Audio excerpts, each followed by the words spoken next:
Hello, welcome back to 1874. It's the morning after the night before, and I am your host, Dan Bardell, here for another episode of Transfer Talk. I'm imagining there's going to be a few of these episodes popping up through the day, so subscribe to the channel with your post notifications on via YouTube so you know exactly when content is coming out and when I'm going to go live through what is Transfer Deadline Day.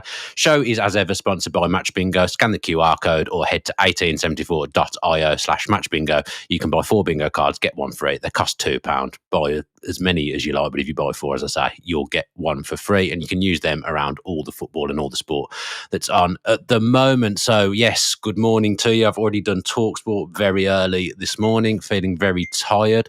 Couldn't sleep last night when I got home because I was stressed about Villa. Worth me saying quickly, I'll probably react to Palace through this a little bit as well as questions come in and whatnot. But I did do kind of a match day video with my dad again yesterday. So that'll be out very, very shortly, I would think, actually. So watch out for that. And it's kind of the match day experience, reaction to what's happened during and after the game, pre-game chat as well, and then there's some transfer talk in there as well. As basically, I lost my mind last night at Villa Park like everyone else did, so watch out for that in probably the next half an hour on the channel. Lots of people joining me live now. I can see Stephen Martin says, give us some good news. It's going to be a struggle at the moment. I'm not feeling massively positive, to be honest. Obviously, 0 points, 0 goals, not a brilliant start to the season. Window feels very scattergun. Who's going to go? Who's going to stay? Who's going to come in? It just feels very, very stressful. Not the transfer window of a club where kind of everything's going right, is it? I said last night, this isn't the kind of window that you want your club to be having, where everything feels like panic stations. Understand that there's reasons for all this. Obviously, the rules that are in place, trying to appease Emery and get players in spite of those rules, give him something to work with. The bench was not great last night. What was it? The performance was even worse. The result absolutely terrible. Just everything feels flat at the moment. I feel the dressing room. I feel for the players that are there at the moment. I think what Tyrone Mings came out and said after the game last night is pretty telling about the atmosphere in the dressing room at the moment. But I will say that when bad stuff happens, you either go one way or the other. It either galvanises you and you come together and you put in a performance showing what you're about, showing what Aston Villa is about, or you go into yourselves. We've done the second, we've done the latter. We've gone into ourselves and it's not brilliant. I think the Ramsey stuff has really, really affected the dressing room. I'm expecting probably over the next 24 to 48 hours, maybe, that everything that happened around that to come out. And then we've got the Martinez stuff as well, which is just thoroughly, thoroughly depressing. Someone that comes out and says Aston Villa is a big club. This is a club I love. I'm not going to say he refused to play last night, but I think he made it pretty clear that he wasn't in the right headspace to play, and Villa decided not to play him. Would it have been any different with him in goal? Probably not, because to be honest, we're pretty hopeless at the moment. But I do think all this stuff is transmitting onto the pitch now. Too much has happened. It's too negative, and it's transmitting onto the pitch. And when things go wrong at clubs, sometimes off the pitch, it filters down to on the pitch. And I do feel that's what's happening to Villa at the moment. Danny Hoxton says, I know we are hampered by restrictions, but this window looks like we haven't planned or I'm not sure this is what a well-run club looks like. There is plans. Villa have tried to be adaptive. There's good people at the club. There's people that know what they're doing at the club. They've shown that over the last 3 years. I do think we're starting to pay for maybe a couple of bad decisions and things now. I do feel that that's coming home to roost ever so slightly. Like things that we've done in the past. I look back at January now and think £9 million all in for the loan deal of Dizazi. Was that money well spent? Probably not. All these things that we've done, the wage bill is sky high, but the overriding thing for me is that the rules are just not built to help Villa. You take yourself to a certain position, you get yourself to a position challenging at the top. We've got ourselves there. To stay there, you need to spend money, but we can't because of the rules. Our revenue is never going to be as big as those historical Big Six clubs. So we're always going to be fighting a losing battle there, and it's really, really difficult for everyone. At the moment, Nick Shearing says perfect timing for the international break. Go away, clear heads, and then come back properly together. I couldn't agree more with the international break. I think it's huge that that's come when it has. And what it'll do is when everyone's back from the international break, we'll know where we are. I think that's the problem at the moment. It's that state of flux with everyone who works at the club, everyone who's playing at the club. It feels very much like everyone's in a state of flux at the moment. No one knows what's going to happen. At least when we get back from the international break, everyone knows where they're at. They know where they're going to be till at least January. We can plan. We know what the squad size is. At the moment, it just feels like pure panic stations. Jacob alluded to it earlier on in the week, and I think he was right with what he's saying, because my opinion of what's going to happen today is that Victor Lindelof has already done. I said that last night, so he'll be announced at some point today. It is what it is. I did a video on that last night before the game, so I'm not gonna go into it again. It's fine. It's okay. It's underwhelming. He'll do a job, but it just shows where we're at in terms of finances in this window. Jadon Sancho feels quite predictable, but also just sums up the window for me, that it's almost like you've got to the end of the window and Chelsea paid to not have Jadon Sancho. Now, there's a good player there. They haven't been able to shift him, Chelsea, all window. Sorry, not Chelsea. Manchester United haven't been able to shift him all window. Chelsea paid to not take him on permanently. He did okay last season, nothing more, nothing less. We got to the end of the window. We need a body. We can't get Asensio. We can't get Paquetá, who I don't think we were ever going to get anyway. That story just feels absolutely ridiculous to me, but that's probably a story for another day. So what happens? You go in around clubs, you're asking, what have you got? What have you got that's cheap? What have you got that's less than it was going to be if we'd have made this move at the start of the window? It's Sancho. It's a separate deal to Martinez, but 1874 Geordie's right. Jadon Sancho smacks of desperation. And unfortunately, as much as it could turn into being a really good signing, it does feel very, very desperate. No one else has signed in this window. He's been clearly available for months. Nobody else has kind of took the plunge. We're probably going to do it right. And that's even if we can agree terms with him or a package with Manchester United. I'm imagining we're not going to want to pay very much of his wages. I'm imagining Manchester United are going to want a portion of that paid, but it could be one of them where Man U look at it, well, at least someone's taking something on rather than us having him around the place and us keeping his whole wages on. That's probably better. David Fletcher says lots of worrying down, particularly the messages coming out of Emery, such as no more outs. Then the Dibu news drops. Our Champions League gamble last season failed, and this year is recovery. It doesn't even feel like recovery though at the moment. Like the steps into recovery, I feel like we're before that stage of recovery. Feels like it happens after all the bad stuff happens. I feel like we're within the midst of the bad stuff at the moment. With Martinez, I've just got a feeling he's not going to go. I don't think that deal will. I think too much has to happen with that. I think we have to get a goalkeeper. Manchester United are obviously looking at a cheaper, younger alternative as well, a goalkeeper that we've been looking at as well. From Anderlecht, apparently. I don't know whether that's true or not, but that's the rumours that are coming out. I just think Manchester United in their situation, Martinez is probably a really, really good signing for them. They need that leadership. They need that experience. They need someone that believes in themselves in that position. But Villa are going to want pretty good money for him, for a 32-year-old. I feel they'll go the Anderlecht goalkeeper route. I feel in a way it's almost like, I don't know how to explain this. I feel like they're using Martinez to an extent because they've known that they could have gone for him all window and they haven't. It almost feels a little bit like they're using him to try and put Anderlecht under pressure by saying, oh, look, we can go and get this goalkeeper if you're going to not give us him for the price we want. He doesn't fit in with their transfer strategy at the moment. So I think he'll end up staying, which if he does, that brings its own problems. Mings has obviously come out and said what he said last night. You know, Martinez didn't train in the day leading up to match day. He didn't play yesterday. He smacks of someone that doesn't want to be here. I've talked about it all window, took stick at times for what I've said, but the belief was that he wanted to go. He thought he would be gone by now. I spoke to people that know him very well. Emery Martinez did not expect to be here at this point of the transfer window, and he still is.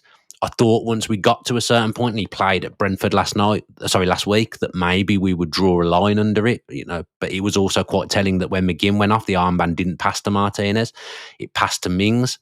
Reading between the lines and speaking to a few people as well, I think maybe the manager and the coaching staff are a little bit annoyed with Martinez and his attitude. The players certainly are.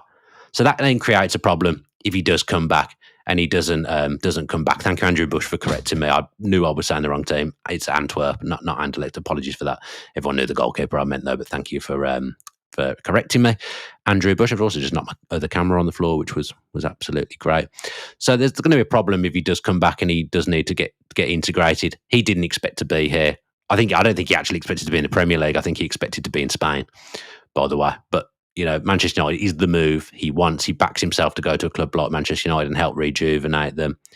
His relationship with the fans is going to be difficult if he comes back as well.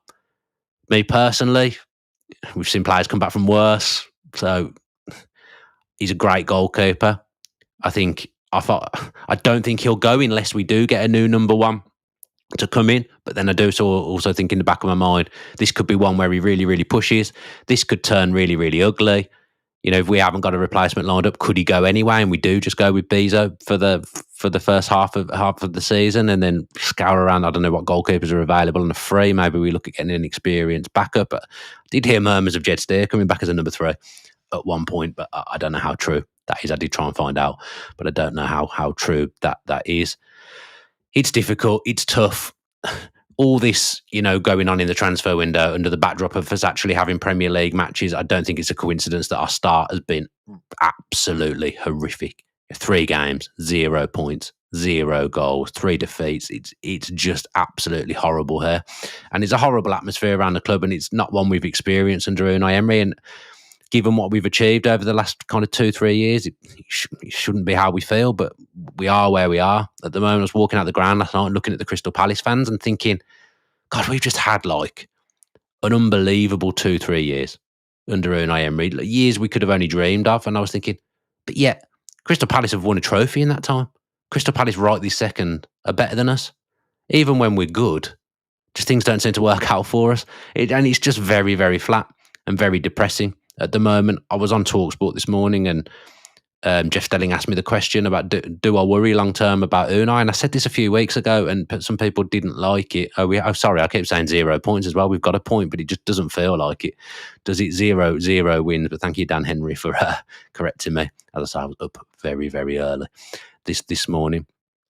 I don't feel secure in Emery being here long term anymore. I just don't. That's not based off anything I've heard. That's my own just opinion, and I feel uncomfortable around it. I just think 12 months ago, everything felt great. We're in the Champions League. Players are talking. Martinez is signing a new contract 12 months ago and talking about the long-term plans of the club and how much he wants to be here. Big club in the Champions League. 12 months on, he's agitating for a move to a hopeless Manchester United, who I still think will finish below us, by the way, in the Premier League this season, even though they got off the mark at the weekend. So you've got that. And I just think overall, this isn't now the project that Emery signed up to. He couldn't have envisaged these rules were going to come in and just completely hamper us. We are where we are now, and I couldn't confidently say this time next year that I feel in my gut that Unai Emery will be here next year. That's this time next year. That's just how I feel at the moment. I don't want it to happen. I want him to stay forever. I really, really do. But at the moment, we are completely hamstrung. And if you're him, you're saying at the end of this window, it's Lindelof and Sancho, and that's what you've got. And you've lost Ramsey. You've lost Bailey. Rashford and Asensio haven't come back. You've got Asensio who actually wants to be at the club, and you can't even bloody sign him. You almost would think, I've probably achieved what I can achieve here. And then you look at the building that we've done over the 3 years, and I think we're right back where we started. Because a lot of these players are exactly the same as what they were when Emery walked through the door. Emery's taken those players up to levels that they couldn't have ever dreamed of. But if he goes, we're back where we were under Gerrard, in all honesty. And I would really, really worry for us at that point. I hope to God that doesn't happen. I know Unai loves being at Villa. All these people love being at Villa, the way they speak about it, the way Vidagani speaks about the club, like they love being here. But the frustrations that they almost have at the moment, transfer-wise, we've made mistakes under Emery over the last couple of years. Of course we can. Every mistake we've made now is coming back on us tenfold, because we can't afford to make mistakes. We're not one of the stereotypical big six with all the big revenues. We can't afford to make any mistakes financially in the transfer market. So it's a really disappointing space for us to be in. I think of like the fans as well. Like, we've had a great time. It feels flat. Everyone feels down. I can't really come on here and say anything at the moment that's going to boost everyone's morale. I looked around the ground last night, and I just think we all got sold a dream in some respects over the last 12 to 18 months as well. we've got to pay these ticket prices because PSR and whatnot. We paid those ticket prices. Ticket prices are now through the roof, and we're not watching the Champions League football that we were watching. We're going to be paying over the odds for the Europa League, unfortunately. And we did that, but yet Villa still can't buy anyone. It's almost like, what was the point? It's a good job we raised those ticket prices, and we've gone out and been able to bowl these players in the summer and compete at the top. Even with doing that, we can't do it. So the whole club at the moment, including the fans, the players, the manager, like everyone feels like they're taking hits. So it's it's not good.